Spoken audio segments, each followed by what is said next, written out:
میرے عزیز دوستو، نبی کریم صلی اللہ تعالیٰ علیہ وسلم کے اہل بیت کی اور حضور کے صحابہ کی محبت ایمان کا حصہ ہے۔ صحابہ کرام علیہم رضوان نے دیکھا کہ نبی پاک علیہ السلام کے اخراجات بہت زیادہ ہیں، بہت سارے مہمان آتے تھے، 9 ازواج مطہرات تھیں، گھر میں لوگوں کا آنا جانا تھا۔ ان کا ارادہ یہ ہوا کہ دین کا کام ہمہ پہلو کام ہے، اتنی زیادہ مصروفیت ہوتی ہے کہ انسان کچھ اور نہیں کر سکتا، تو ہم اس طرح کریں کہ کچھ پیسے جمع کریں اور جمع کر کے تو حضور کی بارگاہ میں نذرانہ دیا کریں،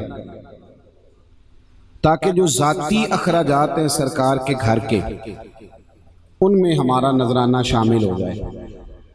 کچھ پیسے جمع کر کے حضور کی بارگاہ میں بھیجے ذاتی نظر کے لیے۔ عرض کی یا رسول اللہ صلی اللہ علیہ وسلم، نہ جہاد کے لیے ہیں، نہ مسجد کے لیے، نہ اصحاب صفہ کے لیے، خالصتاً آپ کی خدمت میں نظر ہے، قبول کریں۔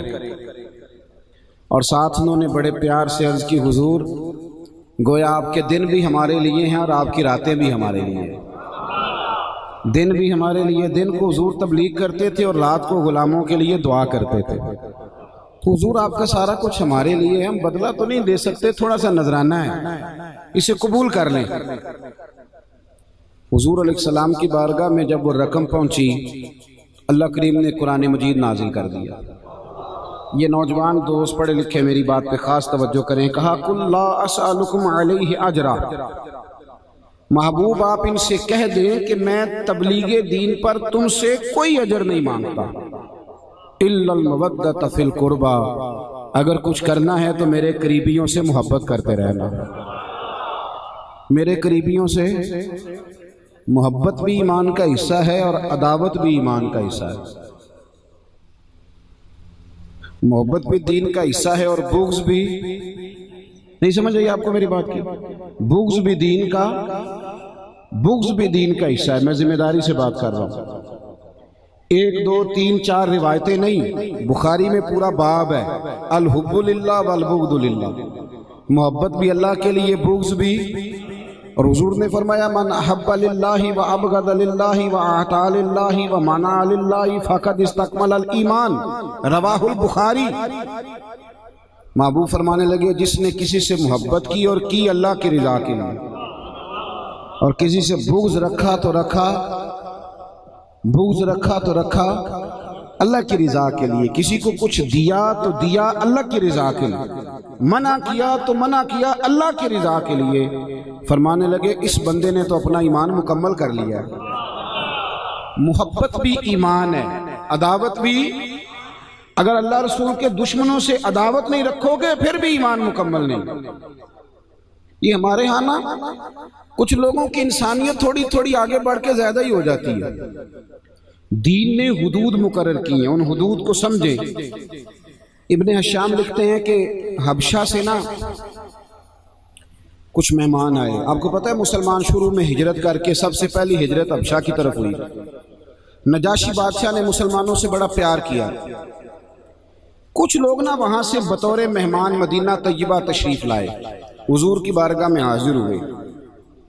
حضرت انس بن مالک رضی اللہ تعالیٰ عنہ فرماتے ہیں مہمان پہلے بھی آیا کرتے تھے، لیکن نبی کریم علیہ السلام مہمانوں کو صحابہ میں بانٹ دیتے تھے۔ سنیے نا آپ نے بڑی حدیثیں کہ صحابی کے گھر میں مہمان گئے ہیں تو انہوں نے چراغ درست کرنے کے ارادے سے چراغ بجھا دیا اور مہمان کے ساتھ ہاتھ ہلایا ہے، بچے بھوکے سلائے ہیں، پر محبوب کے مہمان کو کھانا پیٹ بھر کے دیا ہے۔ سنی ہوئی نا آپ نے باتیں؟ حضور صحابہ میں مہمان بانٹ دیتے تھے۔ لیکن یہ جو حبشہ سے مہمان آئے نا، انہیں نبی پاک نے بانٹا نہیں، بلکہ سرکار نے نا ترکی خیمہ لگوایا مسجد نبوی میں۔ ترکی خیمہ بڑا معروف تھا، ذرا مہنگا ہوتا تھا، کپڑا پیارا ہوتا تھا۔ ترکی خیمہ سرکار نے لگوایا اور اس خیمے میں نبی پاک صلی اللہ تعالیٰ علیہ وسلم نے ان مہمانوں کو رکھا اور فرمایا ان کا کھانا صحابہ کے گھر سے نہیں آئے گا، ان کا کھانا سیدہ فاطمہ پکائیں گی اور سیدہ عائشہ صدیقہ پکائیں گی۔ یہاں سیدہ عائشہ رضی اللہ تعالیٰ عنہ یا سیدہ فاطمہ الزہرا خاتون جنت رضی اللہ تعالیٰ، حضرت انس کہتے ہیں مہمان پہلے بھی آتے تھے. مہمان دو قسم کے ہوتے ہیں نا. ایک مہمان آتا ہے تو بندے کا دل کرتا ہے مہربانی کرے چلا بھی جائے, اور کچھ مہمان ایسے ہوتے ہیں جو جانے لگتے ہیں تو دل کرتا ہے ان سے کہا جائے کہ اتنی بھی جلدی کیا ہے, ذرا ٹھہر جائیے. مثل تعویذ ہوتے ہیں کچھ لوگ, وہ جب بھی ملتے ہیں شفا ہوتی ہے, دل نہیں کرتا کہ وہ چلے جائیں. تو یہ بھی مہمان آئے, حضور نے خیمہ لگوایا, کھانا گھر میں پکا, میرے کریم رسول خود دست مبارک سے کھانا لے کے جاتے, کھلاتے. حضرت انس بن مالک کہتے ہیں میں نے عرض کی یا رسول اللہ صلی اللہ علیہ وسلم مہمان تو پہلے بھی آتے ہیں پر یہ رنگ میں نے انوکھا دیکھا ہے, وجہ کیا ہے؟ حضور فرمانے لگے انس تمہیں نہیں پتا کہ جب میرے صحابہ وہاں گئے تھے تو ان کے بادشاہ نے بڑی محبت کی تھی, تو جو میرے صحابہ سے محبت کرے میں ان سے محبت نہ کروں, جو میرے غلاموں سے پیار کرے میں ان سے پیار نہ کروں. پتہ چلا جو صحابہ اور اہل بیت سے محبت کرے میرے رسول پاک اس سے محبت کرتے ہیں, نبی کریم اس سے محبت. اب دوسرا پہلو بھی سن لیں, ترمذی شریف کی حدیث ہے سیاستہ کی. نبی کریم علیہ السلام نے فرمایا تھا کہ جب کسی کا جنازہ ہو جائے تو مجھے خبر ضرور کرنا. ایک شخص کا انتقال ہو گیا, نبی کریم صلی اللہ تعالی علیہ وسلم کی بارگاہ میں پیغام دیا گیا کہ فلاں آدمی انتقال کر گیا ہے اور میت جنازگاہ تک چلی گئی ہے. اللہ کے محبوب کو اللہ نے غیب کے خزانوں کی کنجیاں دی ہیں. حضور سید عالم صلی اللہ تعالی علیہ وسلم چاہتے تو گھر میں بتا دیتے معاملہ کیا. توجہ ہے نا میری بات پر؟ اللہ کے محبوب علیہ السلام نہ جنازگاہ تک گئے, غور کیجئے گا بات پر. حضور جنازگاہ تک گئے اور جنازگاہ میں جا کر, میری طرف دیکھیے گا, جنازگاہ میں جا کر اللہ کے حبیب نے مرنے والے کے چہرے سے کپڑا اٹھایا اور حضور کپڑا اٹھا کے فرمانے لگے میں اس کا جنازہ نہیں پڑھاؤں گا. غور کریں میری بات پر, میں اس کا جنازہ کیوں؟ زکوٰۃ کا منکر تھا, تارک صلاۃ تھا, ضروریات دین میں سے کسی چیز کا انکاری تھا. حضور کیوں نہیں جنازہ پڑھائیں گے؟ رسول کریم نے فرمایا اس لیے نہیں جنازہ پڑھاؤں گا کہ یہ مرنے والا میرے عثمان غنی سے بغض رکھتا تھا. یہ میرے عثمان غنی سے, بولیے, ہماری کوئی انسانیت نہ کوئی 2-3 قدم آگے نکل جاتی ہے دین سے. کہتے ہیں مولوی سانو جنازے بھی نہیں پڑھن دیتے. مولویاں نہیں کسی نال وڈ سانجی ہے. اگر نبی پاک علیہ السلام کسی کا جنازہ نہیں پڑھتے کہ یہ عثمان غنی سے بغض رکھتا ہے تو تو بتا تو کیسے پڑھ لیتا ہے؟ تیرے اندر انسانیت زیادہ آ گئی ہے. اگر رحمت للعالمین رسول جنازہ نہیں پڑھتے تو کیسے پڑھ دیتا ہے؟ سمجھ آئی کہ جو صحابہ اور اہل بیت سے پیار کریں ان کو تو خیمے لگا کے حضور کھانا بھی اپنے دست مبارک سے دیتے ہیں, اور جو صحابہ سے بغض رکھیں وہ مر بھی جائیں تو مصطفیٰ جنازہ نہیں پڑھاتے. وہ مر بھی جائیں, یہ ہے میت کسی بے ادب کی, منہ دکھانے کے قابل نہیں ہے, اور ان کے دشمن پہ لعنت خدا کی, رحم پانے کے قابل نہیں. اپنی زندگی میں کچھ معیار بنائیں. ہمارے ہاں نا اب محبت نہیں ہوتی, بحث ہوتی ہے. محبت نہیں, بحث. یعنی یکم محرم سے لے کر 10 محرم تک لوگ بحث کرتے ہیں کہ امام حسین کی نیاز پکانی چاہیے کہ نہیں پکانی چاہیے, یہ سبیل لگانی چاہیے کہ نہیں, کھانا تقسیم کرنا چاہیے کہ نہیں. تو میں کہتا ہوں صدیاں گزر گئی, ابھی تک یہ بحث کرو گے کہ لنگر ان کا پکانا چاہیے کہ نہیں, یہ رسول اللہ کا خاندان ہے. اب تو یہ مسئلہ پوچھا کرو کہ صاحب امام حسین کا لنگر وضو کر کے پکانا ہے کہ بغیر وضو کے بھی پک جاتا ہے؟ اب تو یہ پوچھا کرو کہ وضو کرنا ہے کہ بغیر وضو کے بھی پک جائے گا. پتہ ہے لنگر کس کا ہے؟ رسول اللہ کے خاندان, نبی کریم کے خاندان. میں لاہور گیا 4 محرم کو, تو کچھ جگہوں سے انسان کی عقیدت ہوتی ہے. میں خادم ہوں بریلی شریف کا, مجھے انہوں نے موضوع دے دیا کہ شان اہل بیت بزبان اعلیٰ حضرت. وہ فتاوی رضویہ میں جہاں جہاں وہ تذکرے ہیں وہ سارے میں دیکھے, کئی جگہوں پہ نشانیاں بھی لگائیں, تو کئی دفعہ تقریر کر کے بھی بندے کو بڑا لطف آتا ہے. مجھے بڑا ہی سرور آیا اہل بیت کی محبت پر بات کر کے. واپسی میں گاڑی پہ لیٹا ہوا تھا تو میں منڈے نے پوچھا, میں کہا پتر آج کل ٹھوٹیاں لب جاندیاں نے.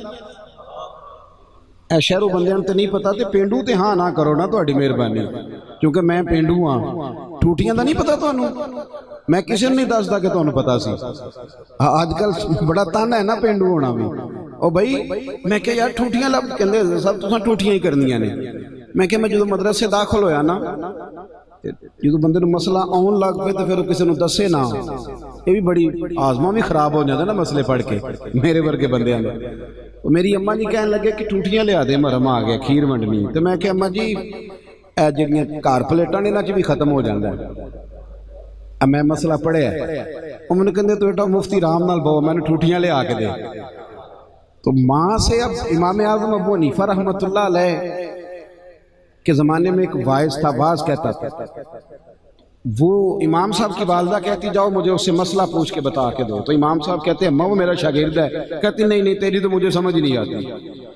امام صاحب اس کے پاس جاتے, جا کے کہتے ہیں کہ اس مسئلے کا حل بتاؤ. تو وہ کہتا ہے جی حضور مجھے کیا پتا, میں تو آپ کا شاگرد ہوں.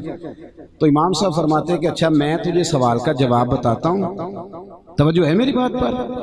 ادب والے لوگ ادب والے ہوتے ہیں. امام اعظم اسے کہتے ہیں میں تجھے سوال کا جواب بتاتا ہوں, پھر تو مجھے بتا. کیونکہ میں اپنی اماں کو بتاؤں گا نا کہ اس سے پوچھ کے آیا ہوں تو وہ تبھی مطمئن ہوگی. تو مجھے بتا, مجھ سے سن.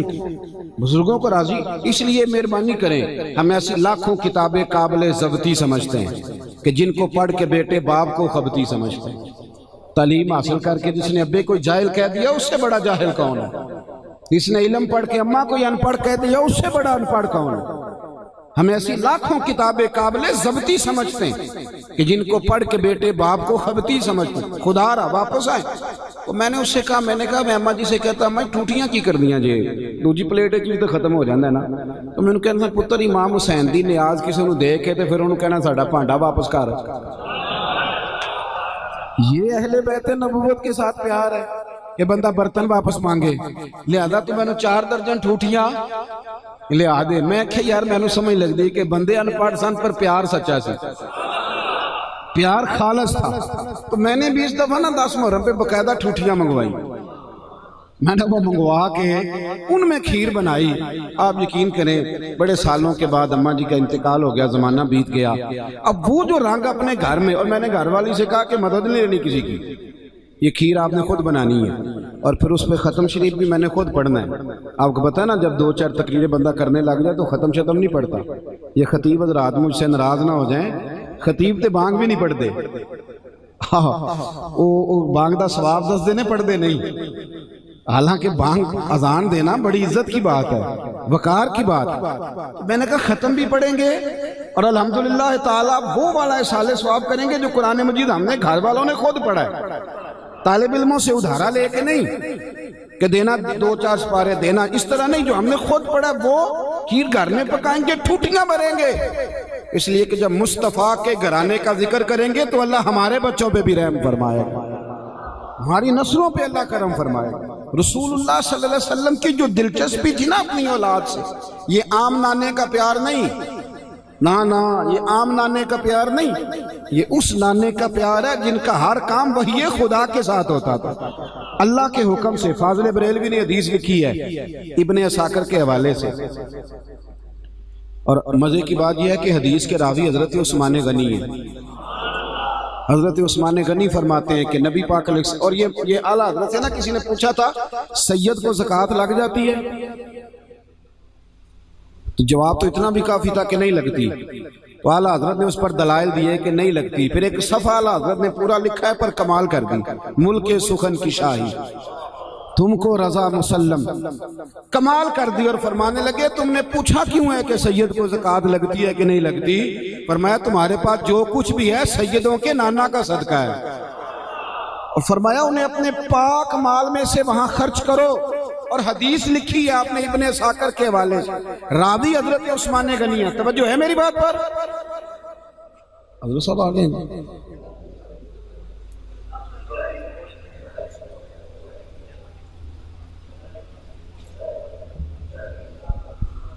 نعرہ تکبیر, نعرہ تکبیر, نعرہ رسالت، نعرہ رسالت، نعرہ رسالت، نعرہ رسالت، نعرہ تحقیق، نعرہ حیدری۔ آج کی ہماری اس بزم کے صدر ولی ابن ولی حضرت علامہ مولانا پیر مفتی عثمان افضل قادری صاحب تشریف لائے۔ اس سے قبل فخر السادات حضرت پیر سید صابر حسین شاہ صاحب وہ تشریف لائے۔ ہم تمامی حضرات کو خوش آمدید کہتے ہیں، تشریف رکھیں۔ ماشاءاللہ صاحبزادہ صاحب قبلہ بھی آ گئے ہیں، سید صاحب بھی تشریف لے ہیں، رونقیں بڑھ گئی ہیں۔ میں انشاءاللہ مزید بات مختصر کروں گا، میری بات پر توجہ کریں۔ نبی کریم سید عالم صلی اللہ تعالی علیہ وسلم نے فرمایا، حضرت عثمان غنی راوی ہے، توجہ ہے جی میری بات پر۔ حضور علیہ السلام نے فرمایا جس نے اولاد عبد المطلب کے ساتھ نیکی کی، ادھر دیکھیں نہیں میری طرف، میں آپ سے بات کر رہا ہوں۔ فرمایا جس نے اولاد، دیکھیں بات کہاں سے شروع کی میرے محبوب نے، اور اعلیٰ حضرت نے روایت لکھی ہے۔ فرمایا جس نے اولاد عبد المطلب کے ساتھ نیکی کی، محبوب فرمانے لگے جب وہ قیامت میں مجھ سے ملے گا تو میں خود اسے صلہ عطا کروں گا۔ جب مجھ سے ملے گا تو میں اسے خود صلہ دوں گا جب وہ مجھ سے ملے گا۔ درود شریف پڑھیں بلند آواز سے پڑھیے صلی اللہ علیہ وسلم۔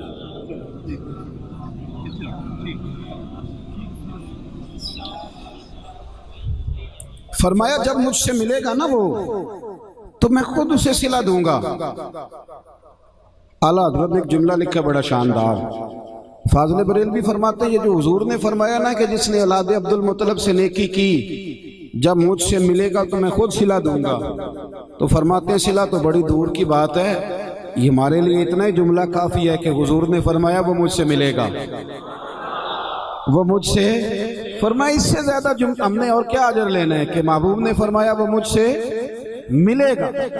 اہل بیت نبوت کا اکرام، صحابہ کا احترام، اب نا یہ جو پڑھا لکھا دور آیا ہے نا تبصرہ عام ہو گیا ہے، اور ہمارے ملک میں ویسے ہی آپ کو پتہ ہے ہر دوسرا بندہ صحافی ہے، ہر دوسرا بندہ، اور آپ کسی کو بھی چھیڑیں تو وہ کہتا ہے میں آپ کو اندر کی خبر دیتا ہوں۔ اب پتہ نہیں اندر کی خبر لیتے کہاں سے ہیں، ہر تیسرا بندہ، اور ہر ایک کے پاس کوئی نئی خبر ہے۔ یوں لگتا ہے کہ جس کو آپ چھیڑیں گے پاکستان کی حکومت بھی اسی سے مشورہ لیتی ہے، اور عالمی سارے لوگ بھی اسی کے پاس آ کے بیٹھتے ہیں۔ یہ ہمارا مزاج ہے۔ وہ لوگ جو ادب والے تھے، احترام والے تھے، اکرام والے تھے، ان کا لب و لہجہ سمٹا ہوا تھا، وہ پیار کرتے تھے، ان کے ہاں محبتیں تھیں، ان کا علم بہت زیادہ تھا تو اس کے ساتھ ساتھ ادب بھی بہت ہی زیادہ تھا، پیار بھی بہت ہی زیادہ تھا۔ سیدنا ابو ہریرہ رضی اللہ تعالی، حضرت ابو ہریرہ کا درجہ یہ ہے کہ امیر المومنین فی الحدیث، وہ مومنوں کے امیر ہیں علم حدیث میں، اور چھوٹا آدمی نہیں، یہ وہ شخص ہیں جنہیں حافظہ بھی میرے مصطفیٰ کریم نے دست مبارک سے عطا فرمایا ہے۔ حضرت ابو ہریرہ، ایک دن پوچھا ان سے حضرت انس بن مالک نے کہ آپ کے گرد تو اس طرح لوگ بیٹھے ہوتے ہیں جس طرح شہد کے گرد مکھیاں ہوتی ہیں، تو کیا آپ کے پاس نسخہ ہے کہ دنیا آپ کے گرد رہتی ہے؟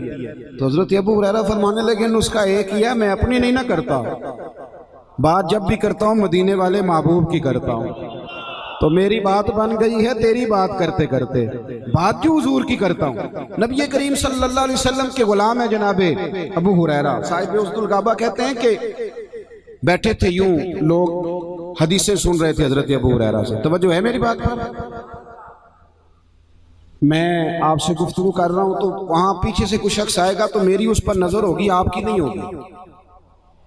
کہتے ہیں لوگ گرد بیٹھے تھے جناب ابو ہریرہ رضی اللہ تعالیٰ عنہ سرکار کی احادیث بیان کر رہے تھے، مدینہ منورہ میں تازی تازی بارش ہوئی اور تھوڑا تھوڑا پانی کھڑا تھا۔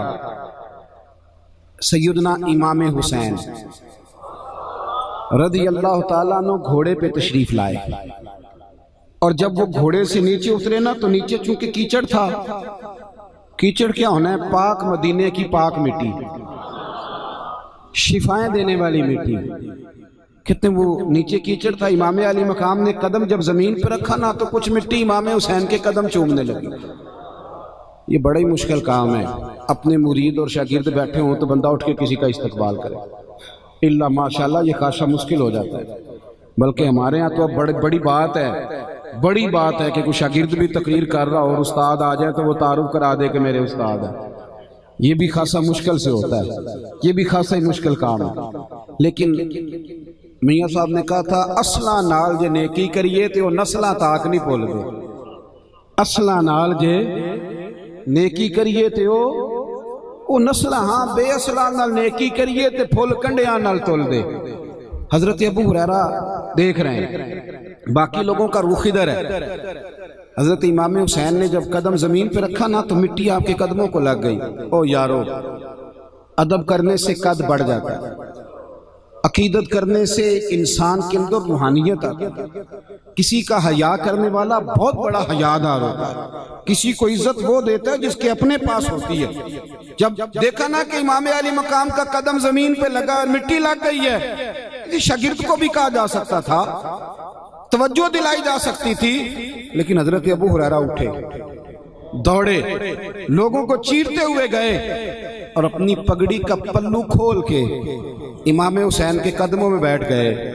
اور جب اپنی پگڑی کے ساتھ ان کا پیر پوچھنے لگے نا، حضرت ابو ہریرہ کی داڑھی سفید، امام حسین کی ساری کالی، لیکن نسلاں نال جے نیکی کریے او نسلاں تاک نہیں بھول دے. جب داڑھی اپنی پگڑی سے ان کے قدم صاف کر رہے تھے تو امام علی مقام نے پیر کھینچے اور کہا ابو ہریرہ یہ آپ کیا کر رہے ہیں؟ میں جوان ہوں، آپ بوڑھے ہیں.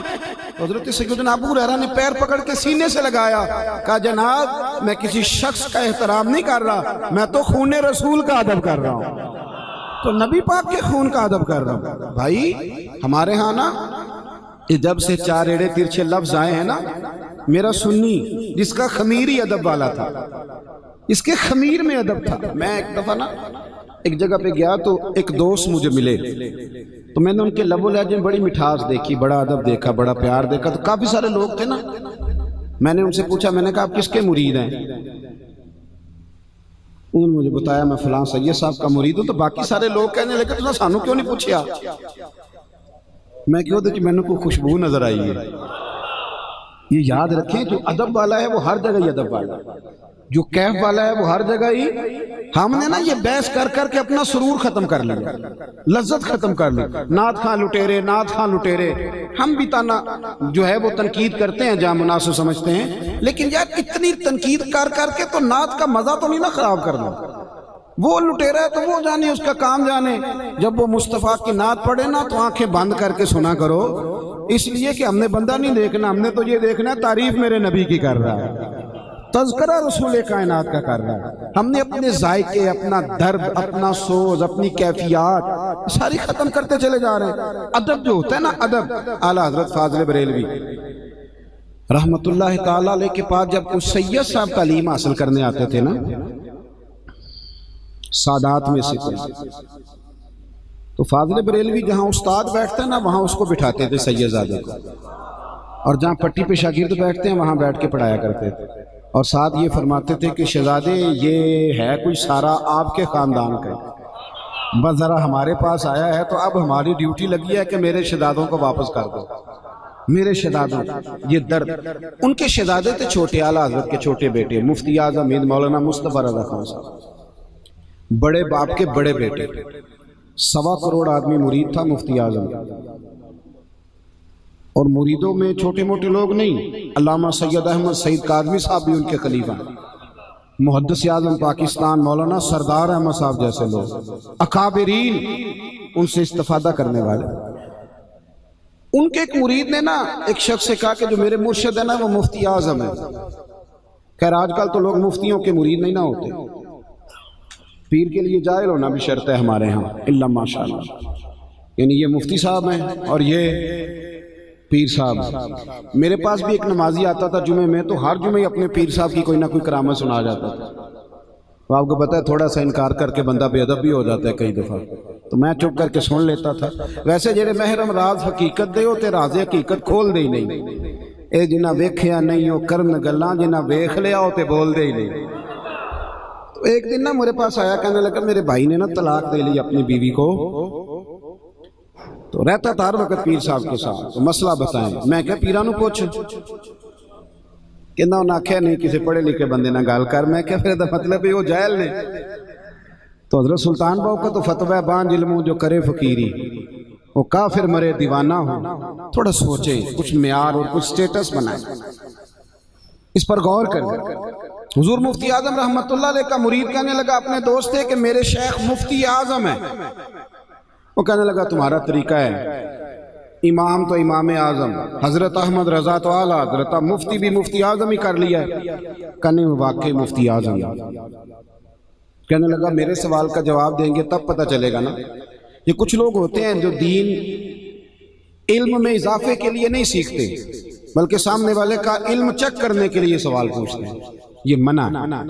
اللہ کے رسول صلی اللہ علیہ وسلم نے فرمایا جس نے علم اس لیے حاصل کیا کہ علماء سے بحث کرے گا یا جاہلوں پہ روب جمائے گا، اللہ اسے جنت کی خوشبو بھی عطا نہیں کرے گا۔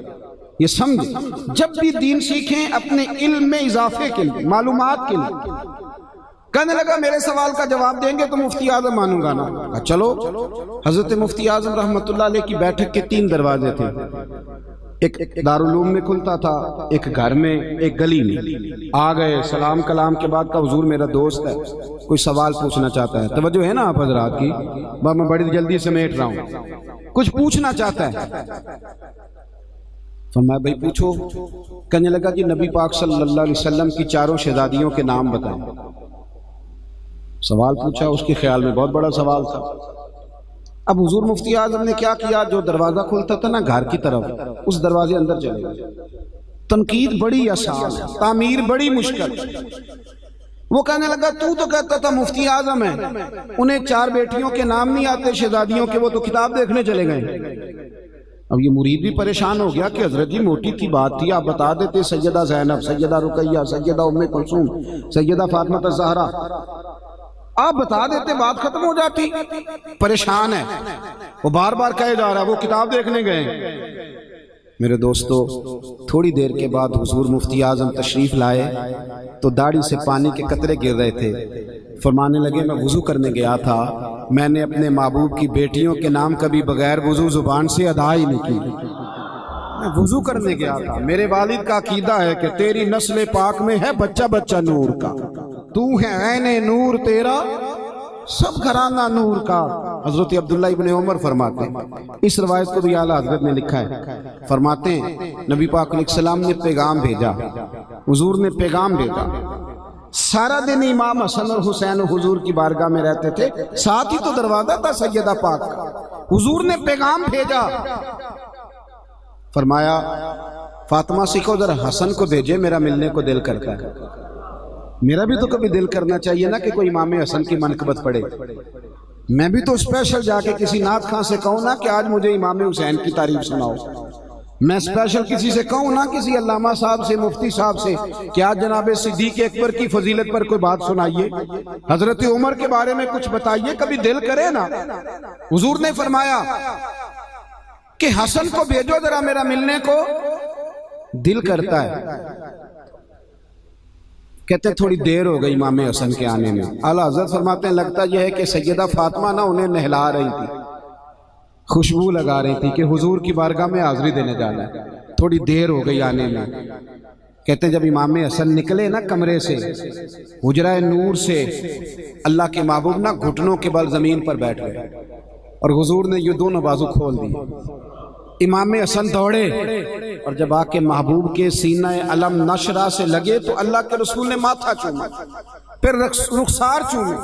حضرت عبداللہ ابن عمر کہتے ہیں نبی کریم کی آنکھوں میں میں نے آنسو دیکھے، اور پھر جو حضور نے دعا فرمائی، مجھے لگا کہ یہ رنگ، یہ محبت کا انداز۔ اللہ کے حبیب فرمانے لگے اے اللہ میں حسن سے محبت کرتا ہوں، تو بھی اس سے محبت فرما، اور جو میرے حسن سے پیار کرے تو ان سب سے محبت فرما۔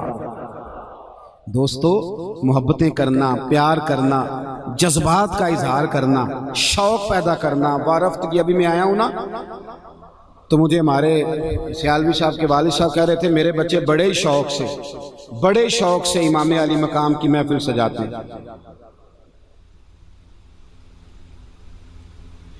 بڑے شوق سے امام علی مقام کی محفل کرتے ہیں، تو ان کے لیے دعا کریں۔ بھائی دیکھو، اگر آپ کی کوئی گواہی دے دنیا میں کہ آپ بڑے شوق سے جناب صدیق اکبر کا یوم مناتے ہیں، بڑی محبت سے سیدنا عمر کی بات، بڑی محبت سے حسنین کریمین کا، حضرت عثمان کا، طلحہ و زبیر کا، میلاد کا، آپ ذوق سے یہ کام کرتے ہیں، تو بتاؤ یہ کتنی بڑی سعادت مندی کی بات ہے۔ یہ بحث سے نکل آؤ، یہ تبصروں سے نکل آؤ، باہر آ جاؤ۔ جس کی ساری پشتیں پیچھے سے میلاد منا رہی ہیں نا، وہ بھی ہر سال ربیع الاول پہ آ کے پوچھ لیتا ہے کہ میلاد ویسے جائز ہے، اور میں کہتا ہوں میاں اب تو تجھے یہ پوچھنا چاہیے تھا کہ وضو کر کے جھنڈیاں لگاؤں یا بغیر وضو سے بھی لگ جائیں گے، اب تو تمہیں ادب کی بات پوچھنی چاہیے تھی۔ بس کرو، اپنا ذائقہ نہ خراب کرو، عمل کرو، دین عمل کرنے کے لیے دنیا میں آیا، محبت بانٹو۔ آخری بات یہ ہے کہ ہمارے حکمرانوں کو سورۃ اخلاص نہیں نہ آتی۔ وہ پریزائڈنگ آفیسر نے نا الیکشن کے دنوں میں ایک ایم این اے کے امیدوار سے پوچھا کہ عشاء کی رکعتیں کتنی ہیں، تو وہ ناراض ہو گیا تھا، کہنے لگا میں نے ایم این اے بننا ہے، مسجد کا خطیب نہیں لگنا۔ تو یہ آپ مجھ سے کس طرح کے سوال کر رہے ہیں، یہ حال ہے۔ لیکن یزید تو جامع مسجد دمشق کا خطیب تھا، بھائی پگڑی داڑھی والا بندہ تھا، وہ تو آج پہ خطبے دیتا تھا جا کے، امام علی مقام اس کے خلاف کیوں نکلا ہے؟ میں نے کہا ان کو تو سورۃ اخلاص نہیں آتی، وہ تو جمعہ پڑھاتا تھا، وہ تو خطیب تھا، امام علی مقام کیوں نکلے؟ تو امام کے سارے خطبے اٹھا کے دیکھ لو، امام حسین فرمانے لگے میں نے اسے اپنی آنکھوں سے شراب پیتے دیکھا۔ امام حسین رضی اللہ تعالیٰ عنہ فرمانے لگے نمازیں چھوڑ کے پڑھتا ہے۔ امام حسین فرمانے لگے یہ رنڈیوں کا ناچ دیکھتا ہے جس کو آج مجرا کہتے ہیں۔ امام علی مقام فرمانے لگے یہ اللہ کے حلال کو حرام اور حرام کو حلال کہتا ہے۔ تو جو بندہ یہ کام کرے وہ مسلمانوں کا حکمران بن سکتا ہے؟ بڑی عجیب بات ہے نا کہ ہر الیکشن میں بڑے شرابی کی بڑی فوٹو کے نیچے چھوٹی میری بھی لگی ہو، اور محرم آئے تو دیگے بھی میں 10 پکاؤں۔ تو میں یزیدی سوچ کا وارث ہوں کہ حسینی سوچ کا؟ میری بات کو سمجھو بھائی، امام علی مقام نے خاندان سارا قربان کرا دیا کہ رنڈیوں کا ناچ دیکھنے والا ہمیں قبول ہے، اور جس کے اپنے موبائل میں سارا گاند ہو، جو خود لڑکیوں کے کالج اور سکول کے سامنے کھڑا ہوتا ہو، جس کی اپنی نظر ناپاک ہو، وہ کس منہ سے کہتا ہے کہ امام حسین کا دن مناؤں گا؟ رزق حلال اور نظر پاک ہو تو پھر بندہ حسینی فکر کا وارث ہوتا ہے۔ اور اگر تو سارا گاندھ رات کو دیکھتا ہے، بے حیائی، فحاشی اور عریانی کرتا ہے، تو پھر جناب علی اکبر کا ہاتھ ہوگا اور تیرا میرا گریبان ہوگا۔ پھر حضرت علی اصغر اللہ کی عدالت میں ہمارے خلاف مقدمہ کریں، ہم پرموٹ کریں یزیدی سوچوں کو، بے حیائی کو، فحاشی کو، عریانی کو۔ امام علی مقام نے نا 9-10 محرم کی درمیانی رات ابن سعد نے آ کے کہا کہ 2 ہی باتیں، یا آپ یزید کے ہاتھ پہ بیعت کریں یا جنگ کریں، 2 ہی باتیں۔ امام حسین فرمانے لگے بس فیصلہ ہو گیا۔ اس نے کہا جی میں نے ابن زیاد سے پوچھ لیا، یزید تک میسج چلا گیا، باتیں 2 ہی، یا بیعت کریں یا جنگ کریں۔ تو امام حسین فرمانے لگے مجھے 1 رات کی مہلت دے دیں، صبح بات کروں گا۔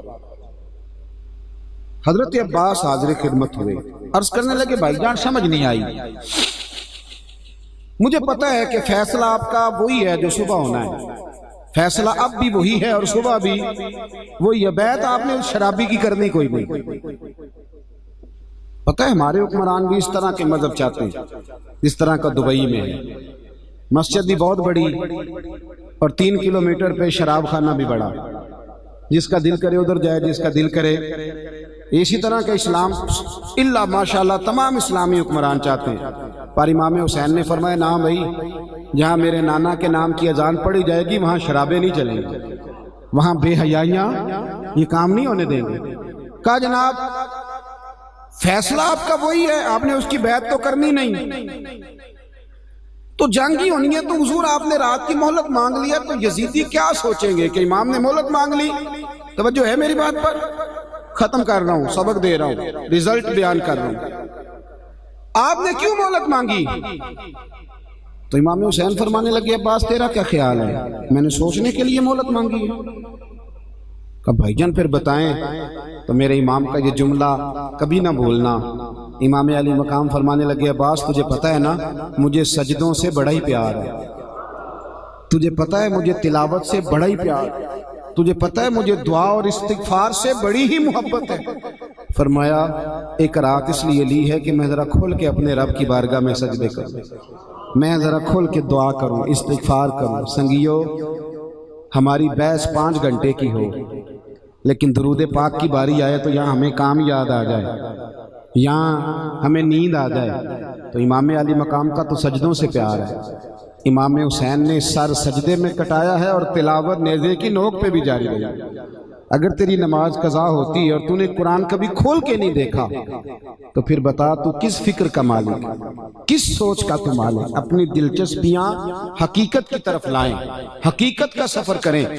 امام حسین کے خیموں میں 3 دن تک کھانا اور پانی بند رہا ہے، پر قرآن پاک کی تلاوت 1 منٹ کے لیے بھی بند نہیں ہوئی۔ نماز کسی کی ایک بھی قضا نہیں ہو گئی، اور تیری بیٹے کی شادی پہ بھی نماز قضا ہو جاتی ہے، تیری منگنی اور ولیمے پہ بھی نماز رخصت ہو جاتی ہے۔ خدا را واپس لوٹیں، اصل کا سفر کریں۔ ایک تو عقیدت مند بنے، نیاز مند بنے، باادب بنے، اور دوسرا ان سوچوں کی پیروی کریں۔